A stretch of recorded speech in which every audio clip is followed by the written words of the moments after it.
Hello बच्चा party, आ जाओ आगे पढ़ते हैं। देखो बहुत ही इंटरेस्टिंग टॉपिक है, मजेदार टॉपिक है, ड्रिफ्ट वेलोसिटी। ठीक है, और इसमें से 1 मार्क्स के क्वेश्चन बनते हैं।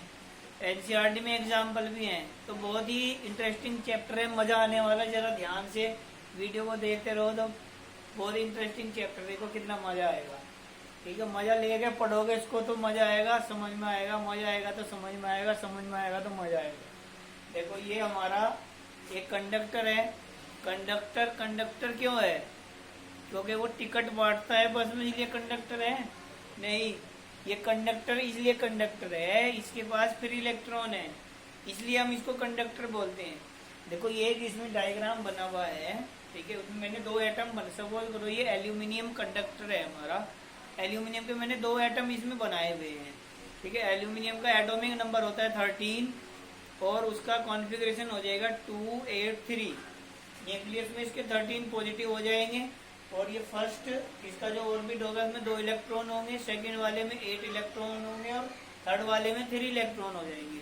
तो ये जो आउटर मोस्ट शेल के जो इलेक्ट्रॉन होंगे इनको हम फ्री इलेक्ट्रॉन भी बोलते हैं। इनको अगर थोड़ी सी कहीं से एनर्जी मिल जाए तो ये अपने जो ऑर्बिट है अपनी सेल को छोड़ के इधर उधर जा सकते हैं इसके अंदर। अच्छा, इसमें तुमने देखा होगा ये डायग्राम बना हुआ है, सॉलिड स्टेट में पढ़ा होगा तुमने। टाइप्स ऑफ क्रिस्टलाइन सॉलिड, जो क्रिस्टलाइन सॉलिड होते हैं वो 4 टाइप के होते हैं। एक मॉलिक्यूलर होते हैं, एक कोवलेंट होते हैं, एक आयनिक होते हैं, और एक मेटेलिक होते हैं। तो जितने भी मेटल्स हैं वो मेटेलिक सॉलिड की उसमें क्लास में आते हैं, टाइप में आते हैं। तो उसमें क्या होगा, तो जो पॉजिटिव आयन होंगे वो एक फिक्स पॉइंट पे, लेटिस पॉइंट पे फिक्स होंगे, और उसके बीच का जो स्पेस होगा उसमें फ्री इलेक्ट्रॉन्स जो होंगे वो रैंडम मौसम में होंगे। ये मेन बात है, इस पर क्वेश्चन बनता है। एक एग्जाम्पल है इसमें, ठीक है, सेकंड एग्जाम्पल होगा एनसीईआरटी में, उसमें कई सारे थियोरटिकल क्वेश्चन होंगे, इसमें भी बहुत सारे थियोरटिकल क्वेश्चन होंगे 1 मार्क्स के। तो ध्यान से वीडियो को देखते रहो, उसमें बहुत सारे क्वेश्चन, इंपॉर्टेंट क्वेश्चन सारे बनेंगे। तो सबसे पहला पॉइंट यहाँ पे नोट करना है कि यहाँ पे जो इलेक्ट्रॉन का मोशन होगा वो रैंडम मोशन होगा, यानी कि किसी पर्टिकुलर डायरेक्शन में नहीं होगा, वो रैंडम मोशन होगा। ठीक है, उसको कभी इधर कभी उधर कभी उधर कोई उसका, जैसे किसी का अपनी लाइफ में कोई एम नहीं होता है, कोई उसका टारगेट नहीं होता है, वो रैंडमली कभी ये कर रहा कभी वो कर रहा, कोई यानी कि कोई उसको कामयाबी नहीं मिलती है। तो इसका मोशन जो होगा इलेक्ट्रॉन का, कैसा मोशन होगा?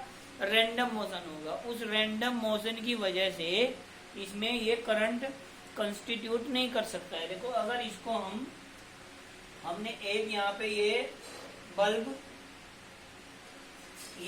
इसके साथ कनेक्ट कर दिया, इसके साथ हमने क्या कनेक्ट कर दिया? बल्ब कनेक्ट कर दिया, तो ये बल्ब नहीं जलेगा। ठीक है, इसमें बल्ब में करंट फ्लो नहीं होगा। क्यों? क्योंकि इलेक्ट्रॉन का जो मोशन है इसके अंदर वो रैंडम मोशन है। एक तो दूसरी बात, इलेक्ट्रॉन जो है वो यहाँ से इसको छोड़ के यहाँ नहीं आ सकता। क्यों? क्योंकि इसके अंदर जो पॉजिटिव आयन है, जो उसका पापा जी है वो डंडा लेके बैठा, उसको घर से बाहर नहीं जाने देता है। भाई एक एटम है, ठीक है, वो इलेक्ट्रिकली न्यूट्रल है। जब उस पे से इलेक्ट्रॉन चला गया, ठीक है, तो वो जो पेरेंट एटम है वो तो उसका पिताजी है, पापा है, उसका फादर है वो। ठीक है, तो वो उसको घर के अंदर, ये इसका घर है, घर के अंदर तो खेलने की इजाजत देता है, बेटे घर घर में खेलता रहे, बाहर मत जा। ठीक है, तो वो इलेक्ट्रॉन को अपने घर से बाहर नहीं जाने देगा। ठीक है, वो इसके अंदर ही रैंडम मोशन में घूमता रहेगा, तो इसलिए इसमें करंट फ्लो नहीं होगा। लेकिन अगर हम इसको बैटरी से कनेक्ट कर देंगे तो बैटरी क्या देगी? बैटरी इलेक्ट्रॉन को एनर्जी दे देगी। ठीक है, ये इलेक्ट्रॉन है, उसकी जो फ्रेंडशिप है, उसकी जो यारी दोस्ती है वो गंदे बच्चों के साथ होगी। वो उसको करेगा नहीं, चल खेलने चलते हैं। ठीक है, तो वो फिर क्या करेगा? फिर वो अपने पिताजी को बिना बताए अपने चला जाएगा बाहर खेलने के लिए। तो फिर वो यहाँ से यहाँ घूम फिर के वापस आ जाएगा, इसमें या दूसरा इलेक्ट्रॉन आ सकता है। तो वो यहाँ से क्यों खुला हुआ है? क्योंकि उसको बैटरी से एनर्जी मिल गई, या उसको किसी ने बता दिया चलो भाई खेलने चलते, तो वो बाहर चला गया, तो ये एनर्जी मिल जाएगी उसको। उस एनर्जी की वजह से वो यहाँ से इस रास्ते से फ्लो करना शुरू कर देगा, तो करंट फ्लो हो जाएगा। ठीक है, अब देखो, तो पहली बात, ये करंट क्यों फ्लो नहीं किया इसने? क्योंकि इलेक्ट्रॉन का जो मोशन है वो रैंडम मोशन है हमारा। पहली बात, सबसे पहला क्वेश्चन कि in the absence of battery, ठीक है, free electron does not constitute current, वो करंट को कॉन्स्टिट्यूट नहीं कर सकता, because the motion of the electron is random motion in a particular direction the average velocity of electron remains zero। एक direction में उसकी जो एवरेज वेलोसिटी होगी वो कितनी होगी, जीरो होगी। देखो वेलोसिटी तो होगी उसके पास, थर्मल वेलोसिटी होगी, रूम टेम्परेचर की वजह से उसकी वेलोसिटी बहुत हाई होगी, 10 की पावर 4 मीटर पर सेकंड से 10 की पावर 5 मीटर पर सेकंड, इस रेंज की उसकी थर्मल वेलोसिटी होगी। रूम टेम्परेचर या जो भी उस कंडक्टर का टेम्परेचर होगा उस टेम्परेचर की वजह से इतनी वेलोसिटी होगी, लेकिन उसका मोशन रैंडम मोशन होगा। रैंडम मोशन मतलब कभी इस डायरेक्शन में कभी ऐसे ऐसे, और एक पर्टिकुलर टाइम इंटरवल के लिए उसकी जो डिस्प्लेसमेंट है वो जीरो रहेगा। जैसे ये वाला देखो इलेक्ट्रॉन है, ये यहाँ से यहाँ चला गया, यहाँ से यहाँ चला गया, फिर यहाँ से यहाँ, फिर यहाँ, फिर यहाँ, फिर यहाँ। तो एक टाइम इंटरवल में ये वाला जो इसका डिस्प्लेसमेंट है, ये वाला डिस्प्लेसमेंट इसका जीरो हो जाएगा, डिस्प्लेसमेंट जीरो हो जाएगा। जैसे ये बच्चा घर से चला स्कूल के लिए, ये इधर चला गया बस स्टैंड पे, बस में बैठा, ये स्कूल चला गया, स्कूल में घुमा फिरा, ये फिर वापस अपने घर पे आ गया, तो इसका जो डिस्प्लेसमेंट है वो कितना हो जाएगा, जीरो हो जाएगा। वो टाइम इंटरवल फिक्स हो गया। सपोज करो सुबह 7 AM वो स्कूल जाता है, 3 PM वो स्कूल से वापस आता है, तो टाइम इंटरवल फिक्स हो जाएगा। तो हमेशा डेली उस टाइम इंटरवल के लिए उसकी जो एवरेज वेलोसिटी है वो जीरो रहेगी। तो एक टाइम इंटरवल के लिए इलेक्ट्रॉन का भी जो डिस्प्लेसमेंट है वो डिस्प्लेसमेंट जीरो होने की वजह से उसकी जो एवरेज वेलोसिटी होगी वो एवरेज वेलोसिटी जीरो होगी टाइम इंटरवल के लिए उसके लिए। ठीक है, अब देखो यहाँ ये हमारे इलेक्ट्रॉन कहाँ से आए, ये जो आउटर मोस्ट सेल से इलेक्ट्रॉन इसके अंदर ऐसे रैंडम मोशन में होंगे, ऐसे मोशन में होंगे। ठीक है, और एक एवरेज टाइम इंटरवल के लिए उसकी जो एवरेज वेलोसिटी होगी वो कितनी होगी, जीरो होगी। वेलोसिटी किसी इंस्टेंटेनियस वेलोसिटी तो होगी उसके पास, किसी इंस्टेंट में वेलोसिटी तो है, वो इधर ये ऐसे मोशन में है वेलोसिटी है, लेकिन एक पर्टिकुलर टाइम इंटरवल के लिए एवरेज वेलोसिटी जीरो होगी, इसलिए इसमें करंट नहीं होगा। और उसका जो मोशन होगा ये वाला, ये मोशन उसका स्ट्रेट लाइन में होगा। कैसे होगा मोशन, स्ट्रेट लाइन में होगा। इस वजह से ये जो पॉजिटिव आयन है उसको अट्रैक्ट करेगा और वो पॉजिटिव आयन के साथ ऐसे कोलाइड भी करेगा, रास्ते में कोलाइड भी करता रहेगा उसके साथ। और क्योंकि उसके पास टेम्परेचर है, उस टेम्परेचर की वजह से उसको एनर्जी मिलती रहेगी। लेकिन जब हम कंडक्टर को बैटरी से कनेक्ट करेंगे तो फिर क्या होगा, पहले तो क्या होगा, जब in the absence of battery होगी इलेक्ट्रॉन का जो मोशन होगा वो कभी इधर ऐसे ये रैंडम मोशन हो जाएगा। उसका पर्टिकुलर कहाँ से चलेगा वो वहीं पे आ जाएगा और वो थक के फिर वो वहीं फिर उसको थर्मल एनर्जी मिल जाएगी टेम्परेचर की वजह से। लेकिन जब उसको हम बैटरी से कनेक्ट कर देंगे तो वैसे तो जाएगा ही, और वो थोड़ा थोड़ा आगे भी चलता रहेगा। ठीक है, वहीं से थोड़ा सा आगे की तरफ खिसक जाएगा, फिर वो इधर उधर घूमेगा, थोड़ा सा फिर आगे खिसक जाएगा। अब उसके पास डिस्प्लेसमेंट होगा, उसका डिस्प्लेसमेंट जीरो, किसी टाइम इंटरवल के लिए डिस्प्लेसमेंट जीरो नहीं होगा। देखो पहले वो यहाँ था, इधर जाके इधर आके वो फिर वापिस नहीं आएगा यहाँ पे, वो थोड़ा सा उस टाइम इंटरवल में आगे यहाँ पे चला जाएगा। तो ये इतना जो डिस्टेंस होगा ये इसका डिस्प्लेसमेंट हो जाएगा। ये जो डिस्प्लेसमेंट होगा ये बहुत ही कम होगा डिस्प्लेसमेंट। ठीक है, वैसी वेलोसिटी तो बहुत ज्यादा होगी इसकी, लेकिन टाइम इंटरवल के लिए डिस्प्लेसमेंट ये स्मॉल क्वांटिटी में होगा। ठीक है, और जब ये डिस्प्लेसमेंट होगा तो इस डिस्प्लेसमेंट की वजह से, ये डिस्प्लेसमेंट किस वजह से आया, बैटरी की एनर्जी की वजह से, या इसको बोल सकते हैं इलेक्ट्रिक फील्ड की वजह से। इलेक्ट्रिक फील्ड इस पे अप्लाई होगी तो इस पे इलेक्ट्रिक फोर्स भी लगेगा, और उस इलेक्ट्रिक फोर्स की वजह से इसमें आगे की तरफ डिस्प्लेसमेंट भी होगा। डिस्प्लेसमेंट होगा लेकिन स्मॉल होगा। ठीक है, तो उस डिस्प्लेसमेंट की वजह से, वो डिस्प्लेसमेंट किस वजह से है, इलेक्ट्रिक फील्ड की वजह से। ठीक है, तो उस वजह से वो जो वेलोसिटी गेन करेगा in the opposite direction of electric field और along the length of a wire या कंडक्टर, उसको हम क्या बोल देंगे, ड्रिफ्ट वेलोसिटी। ड्रिफ्ट का मतलब थोड़ा सा आगे की तरफ धीरे धीरे धीरे धीरे धीरे धीरे धीरे धीरे थोड़ा ऐसे ऐसे मोशन करते करते, ऐसे ऐसे मोशन करते करते, ऐसे ऐसे ये थोड़ा थोड़ा ये आगे की तरफ ऐसे ऐसे और ये चलेगा। तो इस तरह से जो उसका मोशन होगा वो उसका जो वेलोसिटी वो गेन करेगा। ठीक है, डिस्प्लेसमेंट अपॉन टाइम, वेलोसिटी को ड्रिफ्ट वेलोसिटी बोलते हैं। एब्सेंस ऑफ इलेक्ट्रिक फील्ड में वो यही घूमता रहेगा, ये देखो इतने ही एरिया में वो घूमता रहेगा, यहाँ से घूम।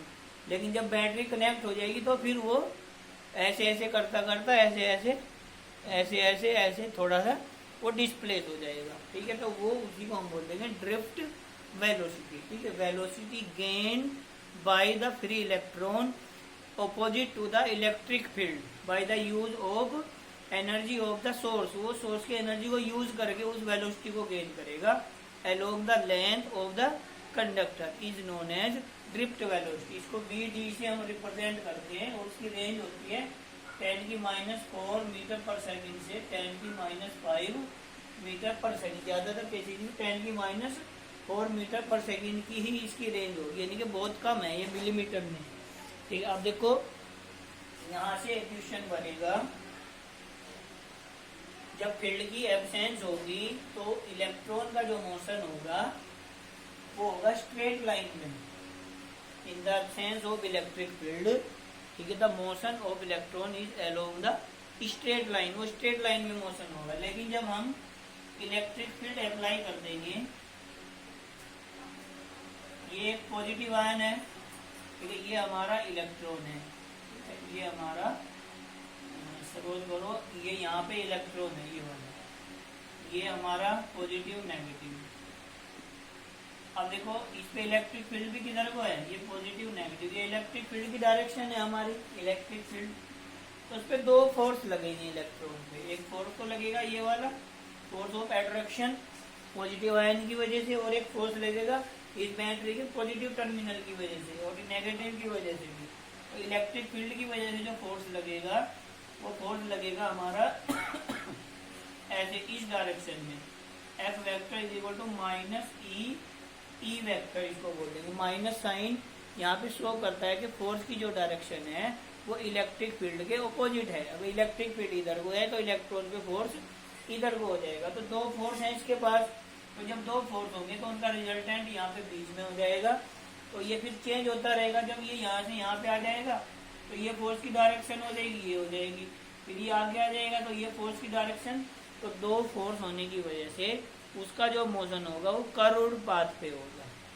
ये क्वेश्चन है कि कब उसकी एक बार बैटरी की, एक बार इलेक्ट्रिक फील्ड की एब्सेंस है, एक बार प्रेजेंस है, कब उसका मोशन स्ट्रेट लाइन में होगा और कब उसका मोशन कर्व पाथ पे होगा।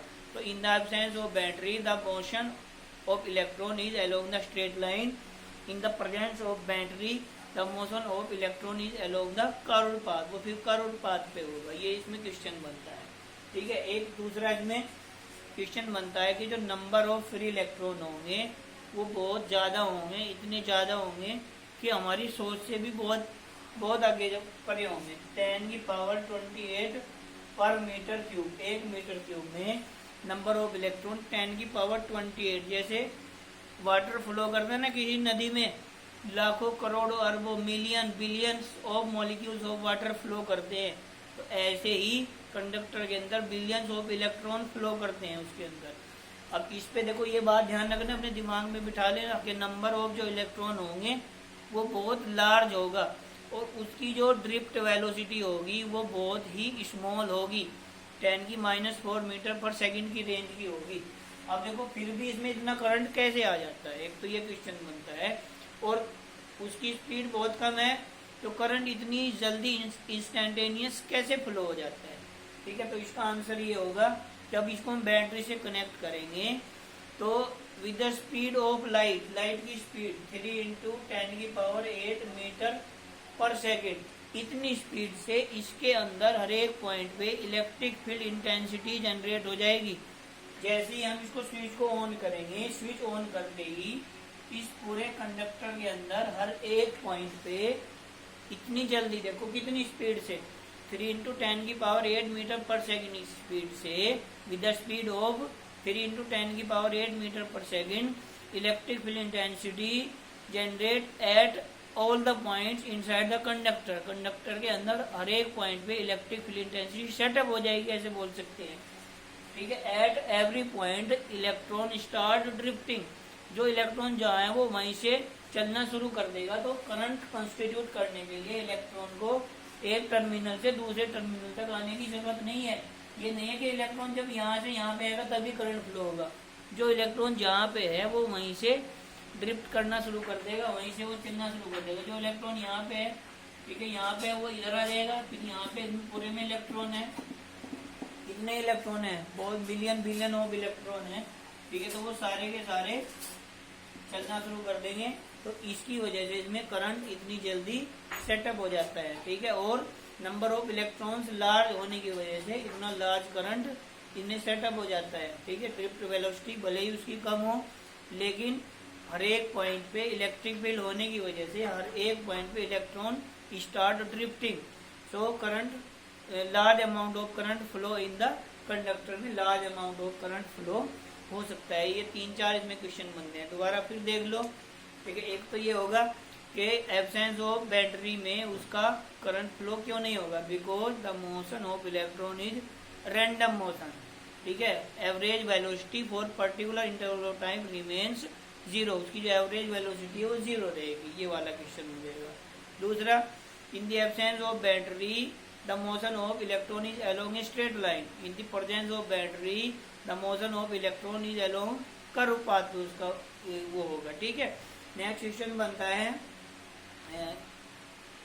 The range of drift velocity is very small, that is 10⁻⁻⁴ metre per second, why the current flow instantaneously या suddenly in the conductor when we connect battery to the conductor. जब battery connect करेंगे तो वो एक उसमें suddenly current कैसे setup हो जाएगा, जबकि उसकी ड्रिफ्ट वेलोसिटी 10⁻⁴ है, ठीक है। When a conductor is connected to the battery then electric field setup at every point with the speed of light, at every point electron start drifting, so large amount of and number of electrons are very large, so large current flow in the conductor, ठीक है, instantaneously या suddenly उसमें current flow हो जाएगा। ये सब हमारे drift velocity पे बेस होंगे, ठीक है। अब देखो इसमें एक ये बनता है रिलैक्सेशन टाइम,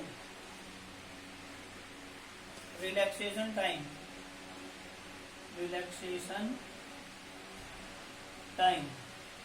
अब जो इलेक्ट्रॉन होगा, ठीक है, इसके अंदर इलेक्ट्रॉन ये पॉजिटिव आयन के साथ ये कोलाइड करेगा ऐसे, ठीक है। इसको मान लो एक कोलिजन ही हुआ है, फिर दूसरा कोलिजन हुआ इसके साथ, उसमें टाइम इंटरवल दिया है τ1, फिर दोबारा वो पॉजिटिव आयन के साथ को तो कंसेक्यूटिव कोलिजन के बीच में जो एवरेज टाइम होगा τ1 τ2 τ3 प्लस τn। मान लो किसी एक पॉजिटिव आयन के साथ इलेक्ट्रॉन ने n टाइम्स कोलाइड किया है, ठीक है, n टाइम्स उसके कंसेक्यूटिव कोलिजन हुए हैं, 1, ठीक है, 2, 3 ऐसे कोलिजन होते जा रहे हैं, ठीक है। हर एक कोलिजन में अप्रोक्सीमेटली बिल्कुल इक्वल टाइम नहीं है, ठीक है, अप्रोक्सीमेटली सेम टाइम है। सपोज करो 2.1 micro second, 2.3 micro second, 2.4 micro second, ऐसे अलग अलग उसमें टाइम है। तो उन सब का जो एवरेज होगा, average time interval between two consecutive collision of electron with positive ion is known age relaxation time. इसको हम τ से रिप्रेजेंट करते हैं। और जो एवरेज डिस्टेंस होगा कंसेक्यूटिव कोलिजन के बीच में, उसको बोलते हैं मीन फ्री पाथ बोलते हैं। क्या बोल देंगे, मीन फ्री पाथ उसको बोल देंगे। अब देखो इसका एक्सप्रेशन हम कर सकते हैं ड्रिफ्ट वेलोसिटी के लिए, एक्सप्रेशन फॉर ड्रिफ्ट वेलोसिटी। ये हमारा कंडक्टर है, इसकी लेंथ L है, area of cross section A है इसका, इसको V वोल्ट की बैटरी से हमने कनेक्ट कर दिया। ये V वोल्ट की बैटरी है, ये इलेक्ट्रॉन की ड्रिफ्ट वेलोसिटी है Vd, ठीक है। देखो इसमें मेन बात जो ध्यान रखने वाली है, जब इलेक्ट्रॉन कोलाइड करेगा पॉजिटिव आयन के साथ तो कोलिजन के बाद उसकी वेलोसिटी 0 हो जाएगी। उसके बाद फिर बैटरी से वो एनर्जी लेके दोबारा फिर वो मोशन स्टार्ट करेगा। तो हर एक कोलिजन के बाद उसकी जो इनिशियल वेलोसिटी है या उसकी जो एवरेज इनिशियल वेलोसिटी है वो 0 ही रहेगी। इलेक्ट्रॉन की U जो इनिशियल होगी वो कितनी हो जाएगी, हमारी 0 हो जाएगी। अब देखो इस पर फोर्स लगेगा, हमारा इलेक्ट्रिक फील्ड की वजह से फोर्स लगेगा। फोर्स कितना लगेगा, F vector is equal to minus E vector. इसको हम पॉजिटिव भी ले सकते हैं, फिर वेक्टर साइन हटा देंगे तो वो मैग्नीट्यूड आ जाएगा। लेकिन माइनस लोगे तो ज़्यादा बेटर रहेगा, क्योंकि इससे पता लग जाएगा F is equal to minus E. E का मीनिंग है कि एफ की जो डायरेक्शन है वो ई वेक्टर के अपोजिट है, क्योंकि यहाँ पे माइनस ई है, ये स्मॉल ई तो हमारा स्केलर क्वांटिटी होगा, कैपिटल ई ये वेक्टर क्वांटिटी है।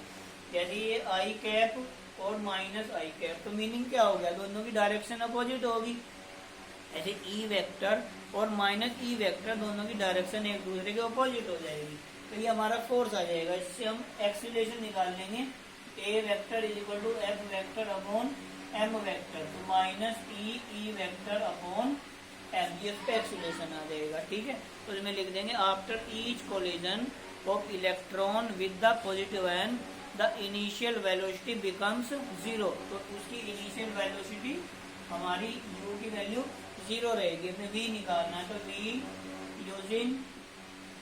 Using v is equal to u plus A T, ये यूज कर देंगे, तो ये हो जाएगा हमारा in relaxation time tau electron gain acceleration a, तो वो उस रिलैक्सेशन टाइम के लिए ही एक्सीलरेट होगा, टो के लिए भी। तो यहाँ पे ये हमारा आ जाएगा V D is equal to zero plus A into tau, A की वैल्यू पुट कर देंगे, V D is equal to A into tau, V D is equal to A की वैल्यू पुट कर देंगे minus E vector upon M into tau, ये formula आ जाएगा। या इसमें हम E is equal to V upon L भी लिख सकते हैं, तो फिर आ जाएगा V D is equal to minus E V upon M L into tau, ये इसका हमारा ड्रिफ्ट वेलोसिटी का फॉर्मूला हो जाएगा। तो क्या करना है इसमें, पहले एफ फाइंड करना है फोर्स, उस फोर्स से फिर एक्सीलरेशन फाइंड करना है, A is equal to F upon M, बस इतनी सी बात याद रखनी है। यू की वैल्यू जीरो होगी, तो जो फर्स्ट इक्वेशन ऑफ मोशन है उसमें वैल्यू पुट कर देंगे, V is equal to U plus A T, U की वैल्यू जीरो होगी, ए की वैल्यू फाइंड कर ली, और वी क्या होगा, वो हमारा वी डी हो जाएगा, और वो वी डी जो उसने गेन किया है वो कितने टाइम में गेन किया है, वो रिलैक्सेशन टाइम में उसने गेन किया है टो, तो टी की वैल्यू हम रखेंगे टो। अब देखो जब उसको हम उसमें करंट फ्लो करते रहेंगे तो वो कंडक्टर हीट भी गेन कर सकता है, वो गर्म हो सकता है, उसका टेम्परेचर इंक्रीज हो जाएगा। ठीक है, या किसी और वजह से उसका अगर टेम्परेचर इंक्रीज होगा, तो जब टेम्परेचर इंक्रीज होगा तो उसका जो कोलिजन है ये वाला, जैसे ही ये टेम्परेचर इंक्रीज होगा तो इसका कोलिजन भी क्या होगा, वो भी फास्ट हो जाएगा टेम्परेचर इंक्रीज होते हुए। तो टो की वैल्यू देखो, पहले तो ये था फिर ये था, तो एक में टाइम ज़्यादा लगेगा और एक में टाइम कम लगेगा, तो रिलैक्सेशन टाइम जो है उसका वो डिक्रीज हो जाएगा, और ये इसके डायरेक्टली प्रोपोर्शनल है। जब ये डिक्रीज होगा तो ये भी डिक्रीज हो सकता है, ये भी डिक्रीज, यानी कि टेम्परेचर पे डिपेंड करता है रिलैक्सेशन टाइम। ठीक है, जैसे जैसे टेम्परेचर बढ़ेगा तो रिलैक्सेशन टाइम उसका डिक्रीज होता है।